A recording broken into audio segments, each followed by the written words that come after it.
যোগ্য শিক্ষক সুবল সোরেনের মৃত্যুর জন্য দায়ী কি সরকার? কিভাবে মৃত্যু হলো মাত্র ৩৫ বছর বয়সী সুবলের? ব্রেন স্ট্রোকের আসল কারণ ফাঁস করল সুবলের পরিবার। রাষ্ট্র নেবে মৃত্যুর দায়? এভাবেই কি থেমে যাবে একের পর এক সুবলের লড়াই? এসআইআর রুখতে যখন শশব্যস্ত মুখ্যমন্ত্রী মমতা বন্দ্যোপাধ্যায়, ঠিক তখন সুবল সোরেনের মৃত্যু আর একটা বড় ঝটকা দিল বাংলার তৃণমূল সরকারকে। সরকার আর বিচার ব্যবস্থার দিকে ডিরেক্ট আঙুল তুলছেন আন্দোলনকারীরা। আর পরিবার কি বলছে? সুবলের ব্যাকগ্রাউন্ড কি? বাড়ি পশ্চিম মেদিনীপুরের মোহনপুর ব্লকের সরকি গ্রামে। স্ত্রীকে সঙ্গে নিয়ে ডেবরাতেই থাকতেন সুবল।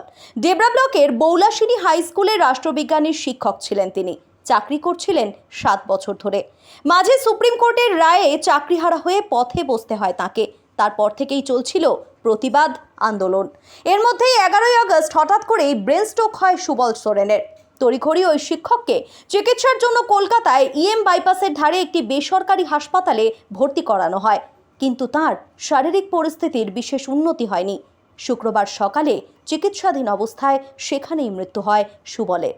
আর সুবল সোরেনের মৃত্যুর পরই রাজ্য সরকারের বিরুদ্ধে ফের প্রতিবাদে সরব তার সহযোদ্ধারা। পরিবারেরও স্পষ্ট কথা, মানসিক চাপই শেষ করে দিল সুবলকে। ৩১শে ডিসেম্বরের পরে চাকরি চলে গেলে কিভাবে সংসার চলবে তা নিয়ে তিনি দুশ্চিন্তা করতেন, জানিয়েছেন সুবলের দাদা গোপাল। আর সেই দুশ্চিন্তা থেকেই ব্রেন স্ট্রোকে আক্রান্ত হন সুবল, এমনটাই দাবি করেছেন তিনি। সুবলের স্ত্রী সন্ধ্যা সোরেনেরও এক দাবি, অকালে চলে গেলেন সুবল। পরিবারের একমাত্র রোজগেরে ছিলেন তিনি। রেখে গেলেন বৃদ্ধ বাবা, স্ত্রী আর ২ বছরের ছোট্ট মেয়েটাকে। যে লড়াই মাঝপথে থামিয়ে দিলেন সুবল, সেই লড়াই এইভাবে আর কত মানুষের মৃত্যুর কারণ হবে? প্রশ্ন গোটা বাংলার। শুরুটা হয়েছিল সেই সময় নিয়োগে অনিয়মের অভিযোগে এসএসসি ২০১৬ সালের নিয়োগের গোটা প্যানেল বাতিল করে দেওয়ার ডিসিশন নেয় সুপ্রিম কোর্ট। ফলে রাতারাতি চাকরিহারা হয়েছিলেন প্রায় ২৬,০০০ শিক্ষক এবং শিক্ষাকর্মী। তারপর শুরু হয়েছিল লড়াই। টেন্টেড বা দাগি তালিকায় নাম না থাকা শিক্ষকরা নিজেদের যোগ্য বলে দাবি করে আন্দোলনে নেমেছিলেন, যে আন্দোলনের অন্যতম মুখ ছিলেন সুবল। কিন্তু মানসিক চাপ আর যন্ত্রণা সুবলের যে লড়াইকে থামিয়ে দিল, সেখান থেকে আন্দোলনকারী সহযোদ্ধাদের নতুন লড়াই শুরু হবে না তো?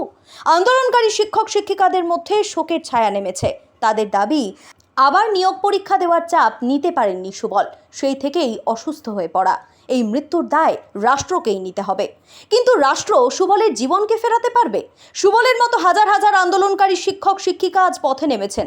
তারা কি আদেও সুবিচার পাবেন, নাকি এভাবেই মাঝপথে থেমে যাবে তাদের লড়াই? সুবল ওই আন্দোলনের ছবি থেকে মুছে গেলেন, আর তাকে দেখা যাবে না। যোগ্য শিক্ষক শিক্ষিকা অধিকার মঞ্চের সক্রিয় সদস্য ছিলেন তিনি। ডেবরা থেকে ধামসা মাদল নিয়ে আসতেন আন্দোলনের মঞ্চে। সেই ছবি আজ সাদা কালো। তবুও আন্দোলন চলুক, প্রতিবাদের ভাষায় মহানগরী মুখ ঢাকুক, সুবলরা ন্যায় বিচার পাক, চাইছে গোটা বাংলার মানুষ। Bureau report, Bengal live.